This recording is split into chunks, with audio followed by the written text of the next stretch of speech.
This is Pastor Alan Cleveland here, and it is a joy to be able to explore God's Word together as we see how God is making all things new. Hey, go ahead and have a seat. And again, thank you to our Community Student Ministries worship team for leading us this morning. It's sometimes you hear people say, wow, isn't it great to see the church of tomorrow? Well, my contention is that if a person has faith in Christ, whether they're 8, 18, or 88, they are the church today. And so thank you very much, ladies and gentlemen, for leading us and being brothers and sisters in Jesus. If you need a Bible this morning, please put your hand up, and our ushers will get one to you as we continue in this series that we started last week entitled Dry Bones. And as that title suggests, it's a pretty powerful image that we're looking at here and using as the springboard for our study over these next few weeks. We started last week by looking at Ezekiel 37, in which the prophet Ezekiel found himself led by the Lord in a vision and placed down in a valley filled with dry bones. I mean, not just across the floor of the valley, but the picture is that there are mounds of bones, sun-bleached, white, completely dry, barren of life. And in the midst of this alarming picture that stretches as far as the eye can see, God asks Ezekiel a simple question: Son of man, can these dry bones live? Can these dry bones live? And as we looked at last week, and we were challenged by last week, there's a sub-question underneath there.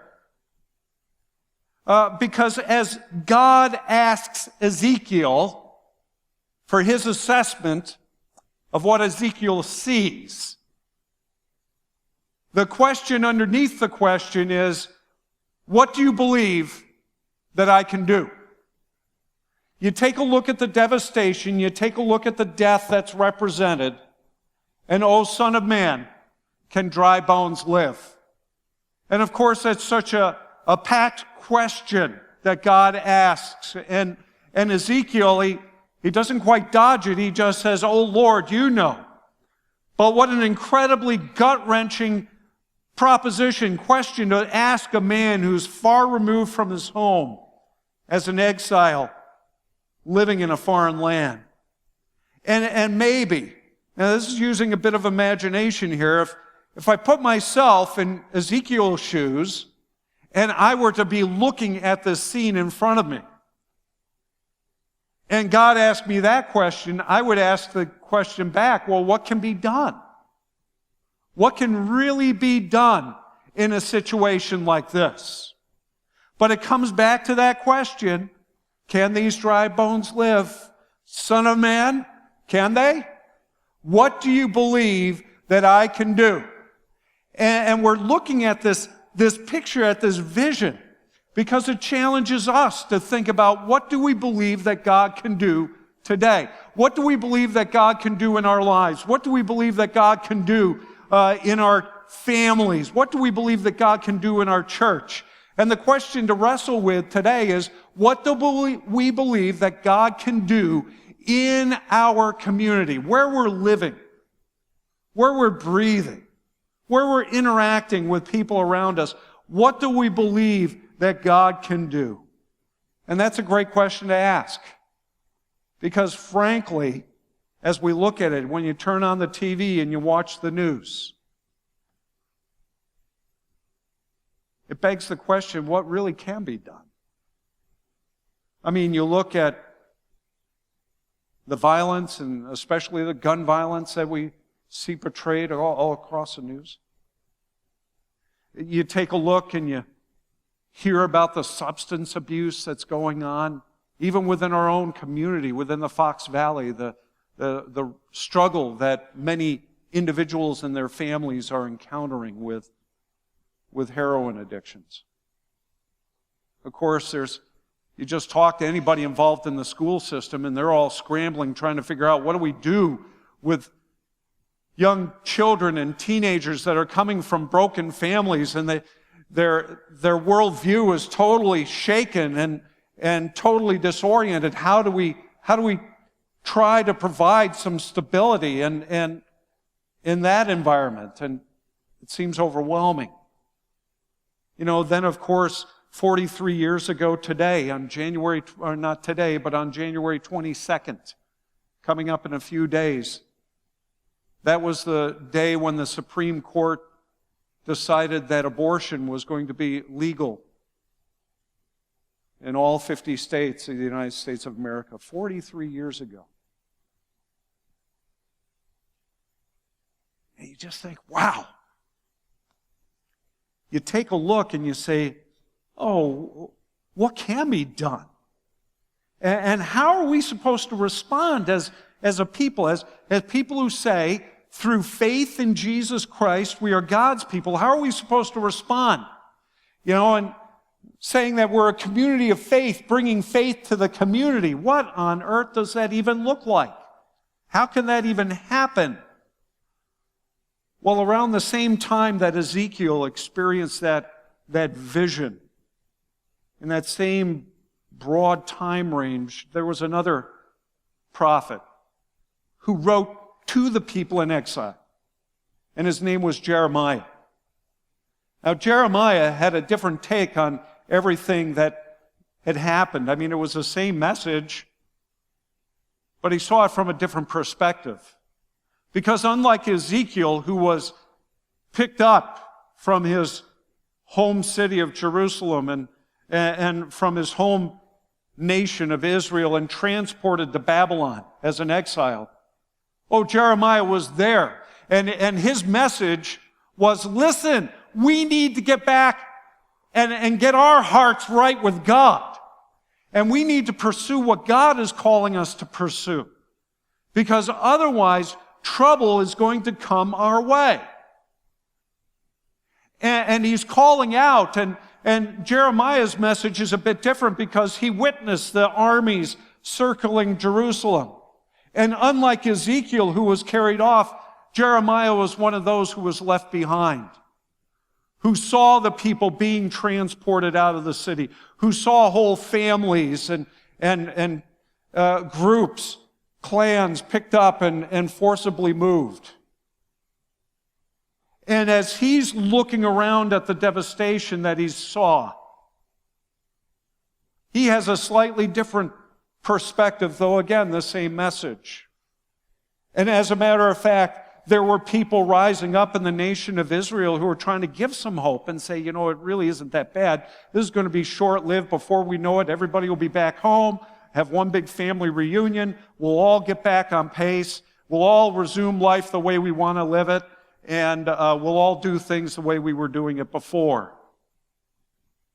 And Jeremiah writes to those people in exile, in Babylon, and says, no, that is not what's going to happen. As a matter of fact, for those of you who are exiles far from home, here's the message for you. In Jeremiah 29, we read these words, starting in verse 5. Build houses and live in them. Plant gardens and eat their produce. Take wives and have sons and daughters, and take wives for your sons and give your daughters in marriage, that they may bear sons and daughters, multiply and do not decrease. But seek the welfare of the city where I've sent you into exile, and pray to the Lord on its behalf, for in its welfare you will find your welfare. Now, if you read between the lines, well, no, you don't need to read between the lines here. It's right there. Jeremiah is saying, build a home and make it large enough for your grandkids to come and visit, because you're going to be there for a while. You're going to be there for several generations. And that must have been so gut-wrenching for people to hear. People who wanted to get back to where they were, get back to life as normal, and pursue their own pursuits. But God delivers through Jeremiah that message, no, it's going to be a while, because it's going to take a while for you to come back around. In terms of your allegiances, in terms of your love for me. It's going to take a bit. But seek the welfare of the city where I've sent you into exile, and pray to the Lord on its behalf. For in its welfare you will find your welfare. Now that word welfare in the Hebrew is a beautiful, beautiful word. It even sounds beautiful as it rolls off the tongue and goes through the lips. It's the word shalom. And most of us know what the word shalom means. What does it mean? It means peace. Now, the thing is, it's not just peace in the sense of the absence of conflict. All right? Like, you know how it is. You come home from running an errand, and you say, how'd things go while I was gone? Well, hey, the house was peaceful. No shiners. No one's crying. Everything is at peace. In other words, nobody got in a fight. Nobody called anybody names. Everything's fine. Well, peace is more than the absence of conflict. And shalom is more than just peace. It's actually a word of blessing. It's like when somebody looks at you and says shalom, it means I want the best for you. I want you to experience life to its fullest. I want you to experience God's blessings to its max. There's a lot behind the word shalom. And Jeremiah uses this word in here and challenges these people who are as exiles in this land to be an agent of blessing, even to the people to whom they're captors. They're captives to. You see, when people look at the Old Testament, and there's a lot of misunderstandings and there's a lot of misperceptions that go in with people's understanding of the Old Testament. I mean, it is 2/3 of this Bible that we hold, and a lot of people just look at the last third and they say, well, the first 2/3, the Old Testament is just filled with blood and violence and, whatever. And there have been even some people who've said, well, the God of the Old Testament is one God and the God of the New Testament is a different God. And it's like, no. You do such a shallow reading, you miss the whole point. For throughout the message of the Old Testament is this bestowal of shalom, of peace. You just go back to what God said to Abram in Genesis 12:3, and he said, I will bless you to be a blessing, and your descendants will be a blessing to all the nations. The promise was that God would work through his people to bless the nations. You can go back all the way to Genesis, the account that's given of the Garden of Eden, where in the cursing of the serpent, Adam and Eve heard a promise. For in the cursing of the serpent, when the serpent was told, listen, there will be one day one who comes who will crush your head. Oh, you will injure him. You will, hurt him. But you will be crushed. You will die. And in that little seed, it's the gospel message that unfolded over time and through these words such as, but seek the welfare, the shalom of the city, where I will send you into exile. Pray to the Lord on its behalf, for in its shalom you will experience shalom. And there's this message of peace underneath the Old Testament all the way through that ultimately finds its focus in the coming of God the Son, Jesus Christ, who brought shalom from God to his people. That God the Son came in the flesh, lived, was arrested, was persecuted, was crucified, was put in that third day, in that tomb, so that on that third day he might rise up to life, substantiating the fact that God can bring death from death to life.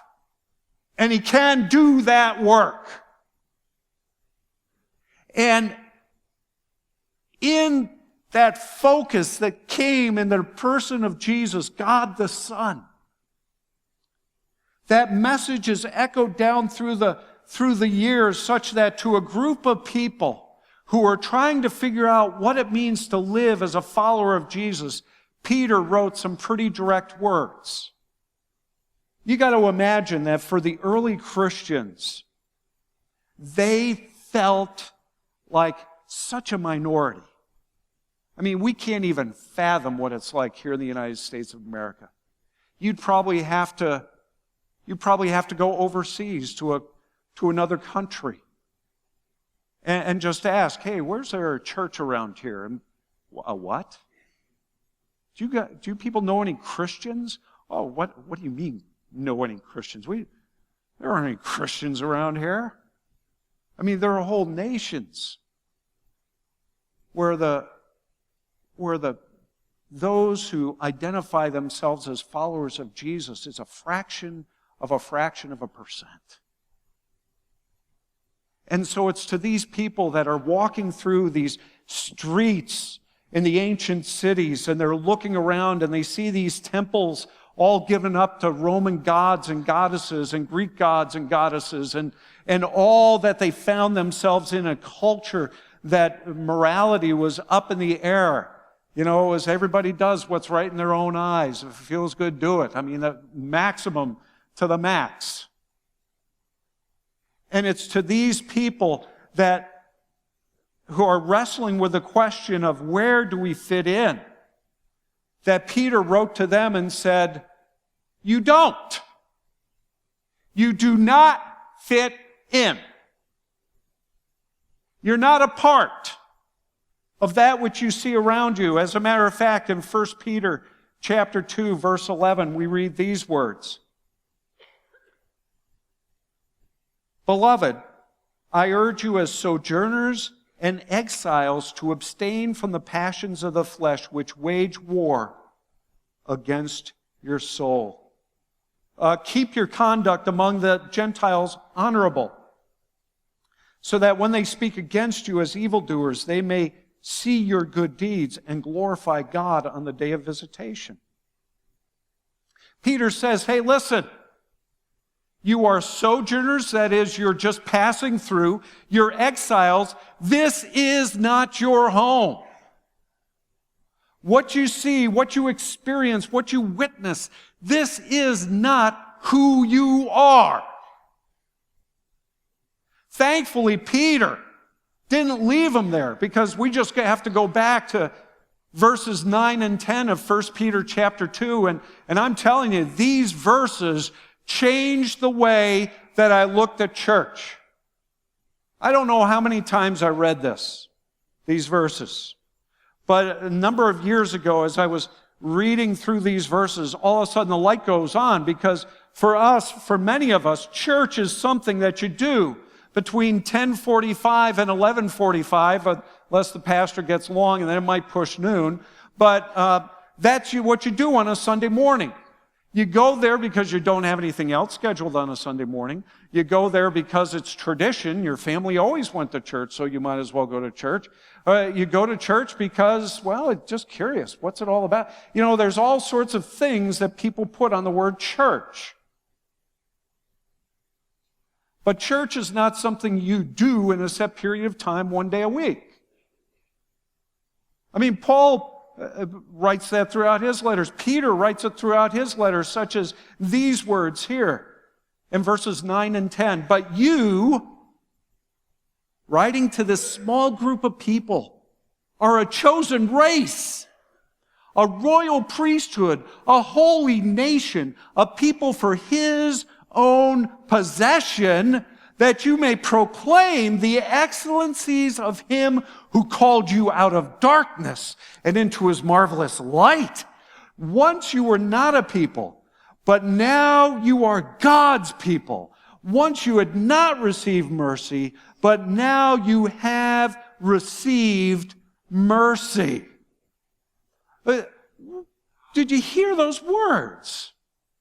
That we're not just some casual gathering of people, but that as we come together to express our praise to God and declare his excellencies through singing songs, Lord, I need you, oh, I need you. As we participate in giving, as we engage in studying his word, as we seek to encourage one another, all of that is just a simple expression of the fact of what God has done, that at one time we were not a people, but we are now a people. That is, we are his people. And again, listen to those. You probably woke up this cold morning, or if you're down in Winter Haven, Florida, where Community Church Winter Haven, Florida is, okay, it's in the 50s there, I think. And you came, and you didn't even think that this was a gathering of a chosen race, a royal priesthood, a holy nation, a people of God's own possession, that we can declare, look at what God has done. He's brought dead people to life. He's brought hope and healing. And he has moved us from a place where we were far from him, and he's brought us near where he calls us his daughters, he calls us his sons, he calls us his family. And he did it out of love for us. Oh, let that sink in. Because then from there, we are to proclaim that news, that good news, that gospel of God bringing dead people to life in word and in action. You've heard that expression occasionally that we use around here, save people, serve people. All right, you've heard that? Well, redeemed people redeem the situations they find themselves in. That's what we're called to do. We're called to serve, we're called to redeem. And it is so true that God doesn't want his people to be on the sidelines, but to be actively engaged. Because we can respond to this news in one of three ways. We can either choose to retreat, that is, pull back into our holy huddle and say, isn't it just good? Jesus and us. And it's even better when it's Jesus and me, because I'm not too sure about you. That's a real winning team there. We can choose to retreat into a form of cynicism and pull back and say, oh, look it. You know where the world's going, in a handbasket. Yep, sure enough. All you have to do is look at Facebook posts. Look at some of the comments made about politics or politicians. And it's like, we're pushing away, we're isolating. The retreat mindset comes out of a sense of fear because safety is only found maybe in backing up and backing away from those things or those people or that engagement that somehow looks scary. And so we back out. Some of us might choose to think retreat is an option. Other people think resembling is an option. That is, we resemble so much of the culture around us that we blend right in, and in blending right in, well, any possible effect that we may have, well, what effect can you have if you blend right in? If the way that people choose to engage is by putting up the finger to see which way the wind blows politically, philosophically, well, hey, if everybody else is doing it, I might as well just go along with the flow. We might as well just go along with the flow. And then churches wonder, where are all the people going? Well, because they can hear that same message that supposedly you're preaching on a Sunday morning on Top 40 radio or on any sitcom during the course of the week. You know, if we choose to resemble so much that we become nothing different, then where's the message? See, we are called to redeem. And by that I mean we come into the situations we find ourselves and speak words of shalom. That we speak words of blessing. That we demonstrate in what we say and what we do the work that God has done in us. We cannot retreat. We cannot resemble. All the way through God's words, whether it's the prophet Jeremiah who say, hey, go and pray for shalom. Pray for a blessing, even in your captivity. To what Peter is saying here, to what Paul says in Romans 13, to what, we could go through, and the Word of God is evident and apparent that God calls His people to engage, to be out there, and through word and action, demonstrating what God has done in their lives to bring shalom to them through faith in Jesus.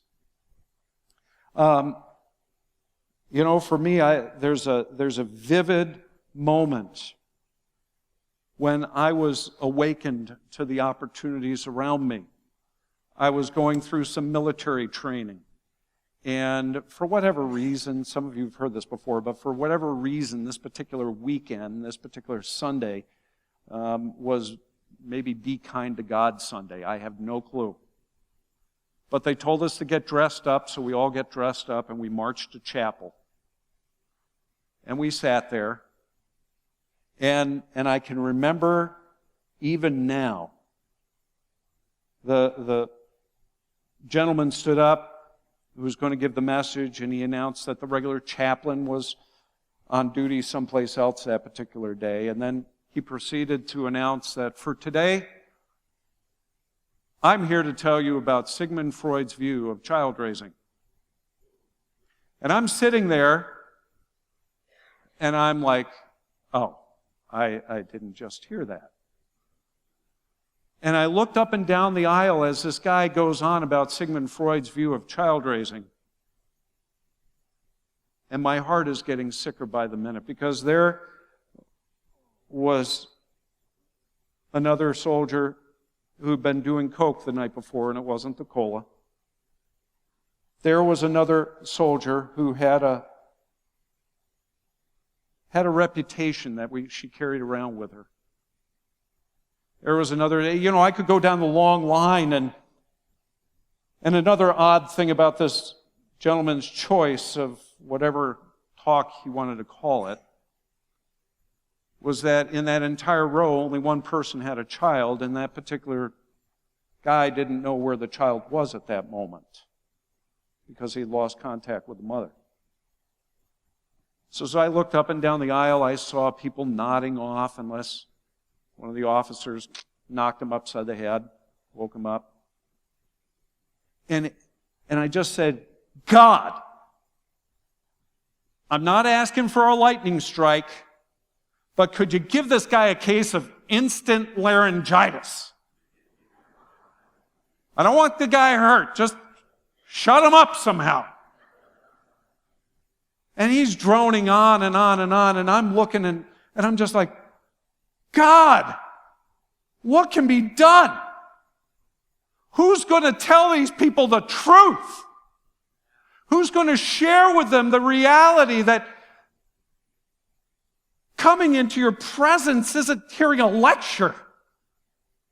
That there's vital relationship with you because Jesus came and lived and died and rose on that third day so that anybody who cries out can call you Father and have relationship with you. Who's going to tell them the truth? And with clarity in my heart and head, 2 words came to mind.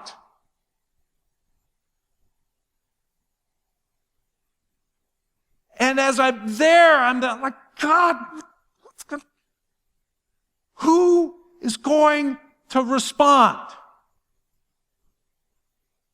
You're there. Okay, God, now wait a minute. What can I do? You're there. But really, anyways, you get the idea. This wrestling match that I had, this wrestling match that maybe you have. In those moments, whether it's at the job, on the floor, the shop floor, whether it's in the office, whether it's in the school, whether it's at home, whether it's in the neighborhood where you pump gas, and you see something going on, and it's like, what are you going to do? You're going to retreat? You're going to resemble? Or are you going to redeem the situation? And our hearts can cry out, God, what do we do? Well, you're there. And you're not there alone. For I am with you, and I'll work through you, and I will let these people know that I'm the God who breathes life into dry bones. See, in the first service, I looked up like I just did now and said, oh no, I could keep going for quite a long time. I won't. But what I do want us all to do, because the implications of this are so far-reaching, that we are here. We're here as citizens of the United States. So what can we do as citizens of the United States? It blows my mind when I hear Christ followers say, oh, yeah, I don't vote. I'm like, what? Don't get me started on that. It grieves my heart when I pray, and I hear things and I see things in print on the internet where somebody hit the send button, the enter button a little too quickly. They didn't think about it. And they're tearing down political leaders. Well, my challenge to you is, as followers of Jesus Christ, how do we redeem even situations that maybe we don't like, or maybe situations we do like? Well, I think one of the first things that we better be doing is we better be praying. We better be praying instead of complaining. And if we're not voting, then we shouldn't be complaining. And, well, again, I could get going. But you get what I mean.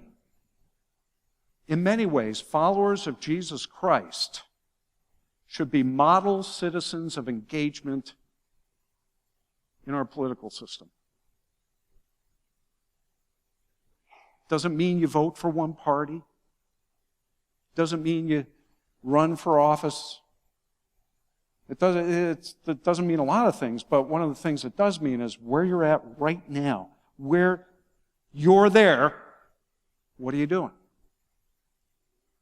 What about in response to the social challenges around us? Oh, I am so very thankful for those who are saying, well, I'm here in Oshkosh. I can help with the needs of the homeless. I can help with the needs of those struggling with addictions. I can help with a family and a woman who finds herself in a pregnancy, and she's just like wondering what to do, and our society is saying, well, hey, you have options, just go ahead and abort. And they're saying no. And they're plugged into the Bella Pregnancy Center or the Bella Medical Clinic. And it's coming alongside of women that find themselves in crisis situations and saying, what can we do to encourage and support you? You're there. You're here. You're there in the workplace, and you're there. Well, I can unpack it all afternoon long. But as our worship team comes up to lead us in one last song, it is our responsibility, yours, mine, hours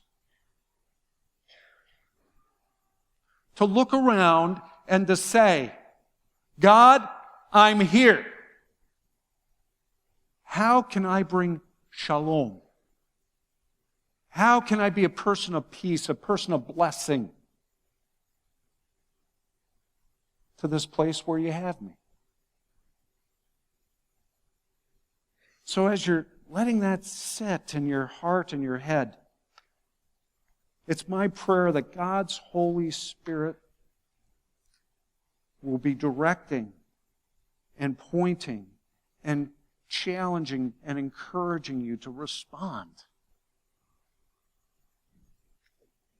To see that and understand that you might be the only shalom that a person experiences in the course of their day, their week, their month, their year, maybe their entire life. And it would be my prayer, as I ask you to stand with me, that we would heed the call to where God has us and do what He calls us to do. Father,